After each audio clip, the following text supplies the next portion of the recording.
Yellow-shouldered parrots. These chicks are just 2 weeks old. Their feathers are beginning to come through. Soon they will be ready to leave this nest. But will they get the chance? Margarita Island is known to be the largest and most biologically diverse among the Venezuelan Caribbean islands, with the majority of its wildlife found on the western Macanao Peninsula. This magnificent place is a threatened species hotspot and home to Venezuela's most endangered parrot, the aptly named yellow-shouldered parrot. Poaching of chicks for the pet trade is rife, and loss of habitat almost led to their extinction on Margarita, until their plight came to the attention of Jon Paul Rodríguez. The 2003 Whitley Award winner embarked on a mission to protect this charismatic bird. Jon Paul co-founded Provita, an NGO which has spent the last 30 years working to safeguard not only the yellow-shouldered parrot, but all endangered species in Venezuela. Initially, when we started working with the parrot, we focused on reproductive biology and on controlling poaching. So we were very successful at taking areas of research, protecting the nests, and making sure that all the parrots that were in our nests flew every year.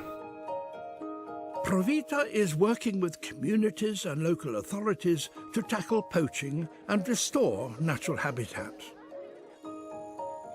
Ex-hunters have been offered an alternative livelihood and joined a team of eco-guardians committed to protecting parrot nests to boost their chances of breeding success.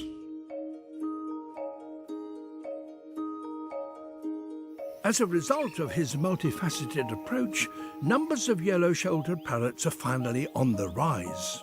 We have taken the population from about 650 parrots when I started working in the late 80s, early 90s, and now it's about 1,700, so we tripled the population.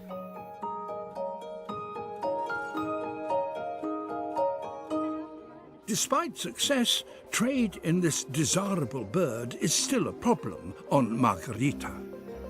At present, we have 1,700 in the wild in Macanao, but there are at least 3,000 in people's homes. So it's a big difference. It's a very strong pressure on the parrot survival. Elsewhere throughout their range, yellow-shouldered parrots have declined and even faced local extinction. But Jon Paul will never give up on the parrot. After receiving his Whitley Award in 2003, Jon Paul gained the attention of the IUCN, and today he is the elected chair of the Species Survival Commission, the first person from outside Europe or North America to hold this position. He has increasingly become part of the international conservation community. These connections have allowed him to test new approaches locally whilst contributing to global species conservation and environmental policy. Jon Paul's Whitley Gold Award will focus on developing the first conservation action plan for this parrot, protecting it across its entire range. Jon Paul will join forces with other Whitley Award winners to review the project in Macanao and develop a holistic strategy that benefits both people and parrots. We believe that now it's time to take a bigger look at the picture and start working on the social aspects of it, trying to understand how we can find ways to turn around this tradition of having parrots as pets. The support of the Whitley Fund for Nature is crucial at a time when social and economic crisis in Venezuela is forcing conservation into the background. Despite these overwhelming pressures, with a leader like Jon Paul at the helm, Provita gives us reason to be optimistic about the future.